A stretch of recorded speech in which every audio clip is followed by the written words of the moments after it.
Iya, aku buat informasi biar nggak ketinggalan zaman juga ya, biar tetap Up to date ya. Semua yang kita keluarkan atau yang semua kita posting itu kan harus dapat dipertanggungjawabkan. Nah, bersosialisasi.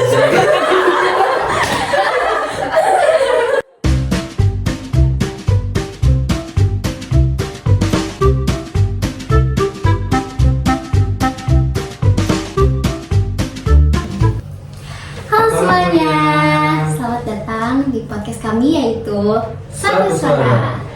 Nah, perkenalkan nama saya Syakila Adni dan Nama saya Gigi Tasyarullah. kali ini akan mendampingi kalian di podcast ini. Nah, untuk topik yang akan kita bahas juga itu bakal menarik loh. Nah, kita juga mengundang beberapa teman-teman kita untuk menjadi narasumber di sini. Jadi langsung aja yuk kita panggil Aira, Clarissa. Halo. Hai. Boleh nih perkenalan diri dulu kalian. nama aku Clarissa Nahareska. Nama aku Aira. Nah, gimana nih kabar kalian? Sehat? Sehat, alhamdulillah. Gimana nih tadi di jalannya macet nggak? Macet. Tadi kan soalnya hujannya jadi padat. Ya pasti ya. Nah, berhubung kalian udah ada di sini, kalian tahu nggak sih kalian bakal ngapain di sini? Bisa nebak nggak? Enggak sih. Oke, jadi kita bakalan bahas tentang topik yang benar-benar menarik tuh. Jadi topik kali ini adalah etika berdasarkan Undang-Undang Dasar. Salah satunya adalah etika bersosial media. Nah, pasti kalian tuh punya sosial media dong? Punya dong. Punya. Contohnya apa aja nih? Paling sering Instagram. Instagram, Kalau aku Instagram juga sama TikTok. TikTok. Terus kalian biasanya buat apa aja sih itu sosial medianya digunakan buat apa aja? Biasanya buat sumber informasi ya. Iya, aku buat informasi biar nggak ketinggalan zaman juga ya, biar tetap Up to Up to date date, ya. ya. Oke. Sama buat entertain juga. Oke, jadi kita ngomongin tentang sosial media nih. Kalau misalnya kita menggunakan sosial media itu benar-benar bebas nggak sih atau enggak, kayak emang ada hukum yang mengatur untuk kita menggunakan sosial media tersebut kah? Kayak Kalau undang-undang misalnya dasar. Ya. seberapa bebas itu tuh bisa dilihat ya. Kalau misalnya di sosial media kita tuh bisa bebas berkomentar, terus ngeposting ya suatu postingan lah, itu bebas kelihatannya. Tapi seberapa bebas itu pasti ada batasannya guys. Jadi di Indonesia sendiri itu kan ada undang-undang yang ngatur kebebasan kita dalam berpendapat. Nah, untuk yang pertama itu ada pasal 28E ayat 3, di mana di dalam pasal itu disebutkan bahwa setiap orang berhak untuk menyampaikan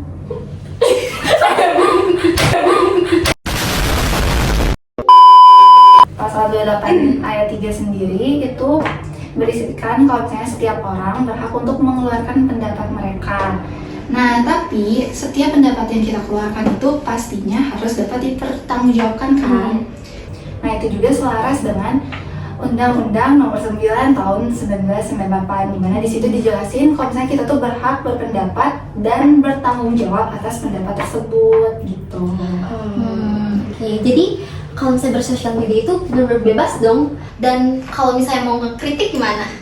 Jadi misalnya kayak contohnya kita mau nge-hate orang, tapi kita Berlindung berlindung gitu ya, ya. berlindung di balik kritik itu gimana nih? Sebenarnya kok kritik sama hate comment ada bedanya nggak sih? Beda nggak sih? Soalnya kan kalau kritik itu kan kayak membangun motivasi juga, dan kadang-kadang tuh pasti ada solusi. Iya, masukan Ya. lah gitu. Konotasinya tuh berbanding Positif kebalik, gitu ya. Berbanding terbalik dengan hate comments. Jadi kalau misalnya dari perbedaan tujuannya, itu kalau misalnya kritik kan tujuannya tadi membangun sama memberikan masukan.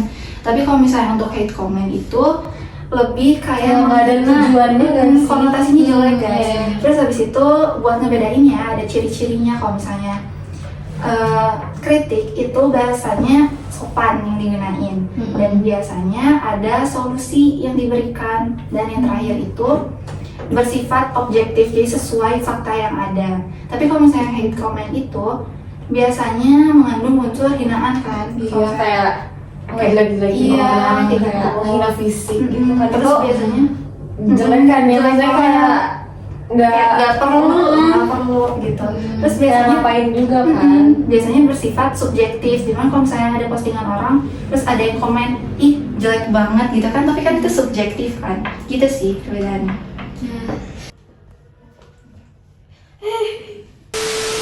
Kalau hate comment itu ada bedanya nggak sih? Pidananya Iya. ada pastinya. ada. Kalau pidananya itu ada di pasal 28 ayat 2, di mana di pasal itu tuh disebutin kalau misalnya hukuman buat yang melakukan hate comment gitu bisa dipidana penjara selama maksimal 6 tahun dan atau denda maksimal 1 miliar gitu. Oh, tapi lumayan juga nggak sih? Lumayan. Jadi makanya kita harus Menjaga hati-hati ya. harus bijak Ya, jadi nggak bisa seenaknya. Jadi Jadi mungkin ada nggak sih saran bagi kalian daripada generasi daripada muda? Iya.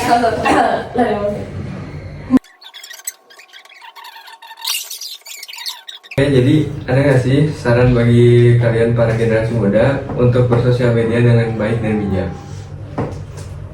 Ada dong pasti.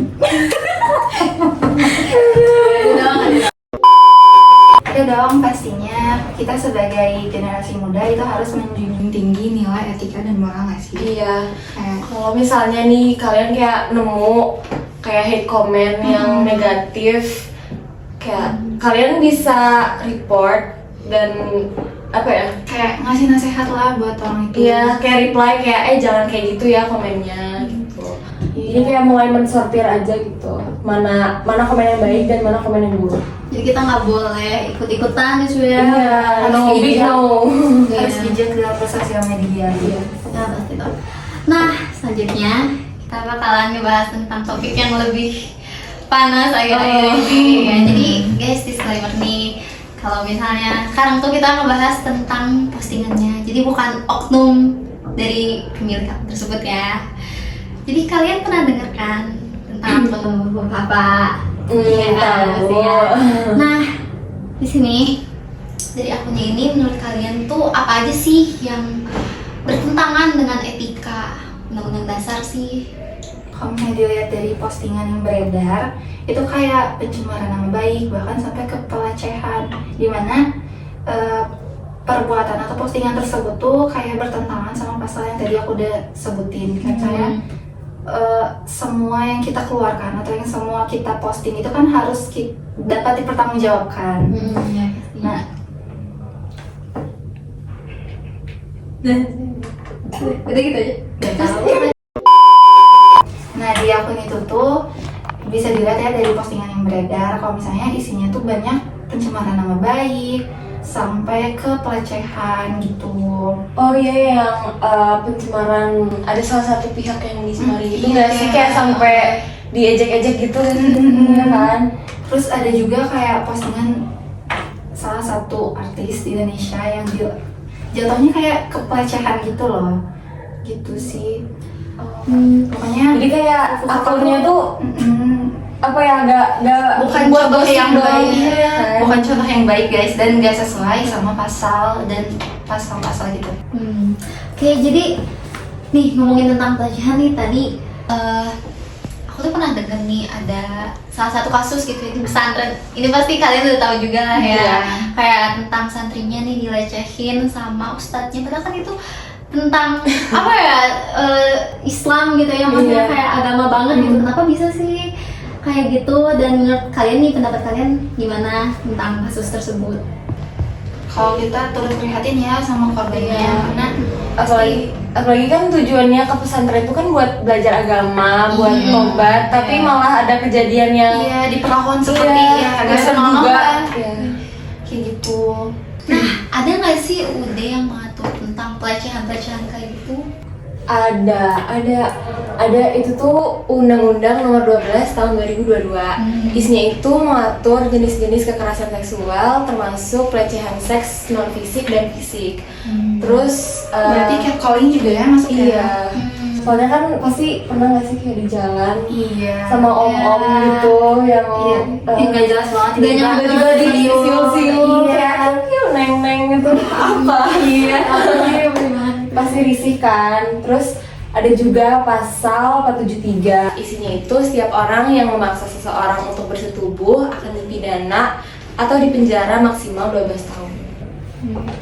Nah, tapi walaupun udah ada UD ini, tuh kenapa sih korban yang udah dilecehin tuh tetap kayak ngerasa, aduh, nggak mau ngelapor deh, aduh takut deh, atau gimana deh? Gitu. Maksudnya Kalau misalnya menurut aku ya, korban tuh ngerasa mungkin malu nggak sih? Kayak ngerasa, beberapa korban ngerasa kayak misalnya pelecehan sama pemerkosaan itu sebagai aib yang harusnya mereka tutupin gitu. Soalnya kalau misalnya orang tahu dia udah dilecehin atau gimana, takutnya si orang itu stigmanya jadi kayak buruk gitu loh di sosial. jadi malu juga nggak sih kayak padahal sebenarnya ya Bukan salah mereka juga. iya, Iya. cuma tetap aja orang tuh takut mungkin karena diancem atau takut kejadian lagi atau bahkan bisa memancing juga mereka juga ada ketakutan Atau enggak gitu. kayak trauma nggak sih? Iya. Karena saking berat traumanya mereka nggak berani kepikiran terus jadi kayak nggak aku mau tutupin gitu. Iya gitu.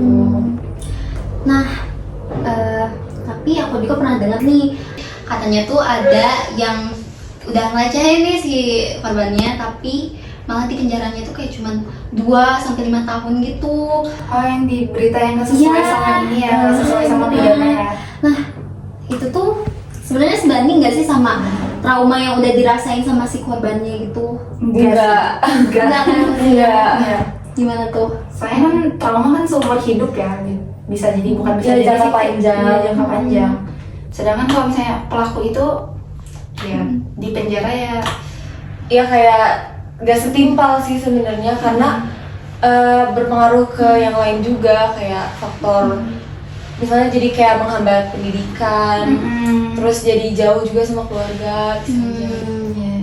Nah, jadi apakah UUD yang tadi kalian udah sebut itu efektif nggak sih sebenarnya kalau misalnya buat ini gitu kasus ini? Sebenarnya efektif ya, karena peraturan itu kan ada untuk mencegah sama mengurangi kasus-kasus itu. Terus kayak sebenarnya balik lagi ke orangnya, pelakunya tuh kayak mereka tuh bisa ngekontrol diri sendiri apa enggak. Jadi sebenarnya tergantung sama orangnya juga mau ada UUD atau enggak ada. Itu kalau misalnya orangnya nggak bisa mengkontrol Ya, percuma juga. iya. Terus sama apa ya, kayak orang-orang juga harus bersih gitu loh. Misalnya dihukum kan takut aja ada yang lain di Iya, belakang misalnya gitu buat nge-cover, iya, nge-cover masa penjara. Mm-mm. Bisa jadi kayak gitu. Cover kasusnya gitu kan. Nah, jadi pokoknya intinya peraturannya udah efektif, tapi balik lagi ke orangnya gitu. Iya, Balik pelaku lagi. dan oknum. Nah, dari yang udah dibahas tadi, pada akhirnya kenapa sih masyarakat penting bagi masyarakat untuk menerapkan nilai-nilai etika yang diatur di UUD dan apa dampaknya kalau kita tertib? Ya pasti penting banget ya bagi masyarakat. Nah, yang pertama itu pastinya penting dong buat masyarakat buat mematuhi UUD. Kenapa sih, Aira? Soalnya kan UUD juga dibuat buat menciptakan lingkungan yang aman. Terus kalau misalnya kita mematuhi, pasti kayak kita juga merasa aman gak sih kalau Iya, misalnya ada iya. kasus gitu? Biar tertib Iya. gitu kan. Terus biar adil. Juga kalau misalnya masyarakat tuh patuh sama UUD, terus buat melindungi hak asasi manusia juga. Bayangin kalau misalnya nggak ada undang-undang tentang tadi pelecehan atau pemerkosaan, orang bisa bebas aja Seenaknya kayak aja nggak sih, kayak ngelecehin, iya. perkosa tanpa dikasih jerat hukum yang setimpal. Ya, kayak nggak ada batasannya gitu. Gitu sih penting. Dan Dan dampaknya bagi masyarakat kalau misalnya kita tuh tertib, ya kita ngerasa aman aja satu sama lain gitu, aman, nyaman, tentram, damai. Oh ini tadi udah. Oh, udah. Itu terakhir. Berarti Nah, sebelum kita mengakhiri podcast kali ini, jadi kita punya satu jargon nih yang buat kita ajarin ke kalian. Apa tuh Gigi?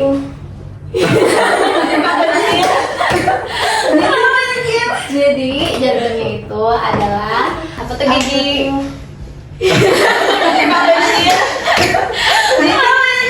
Jadi jargonnya itu adalah satu suara bersama kita maju, gitu. Jadi kalian kita maju kan sih? Bersama. Jadi jargonnya itu adalah satu suara bersatu kita maju. Oke. Ya, jadi kita ulangi lagi ya. 1, 2, 3. Satu suara bersatu kita maju. Sekian dari kami. Terima kasih. Dadah. Dadah.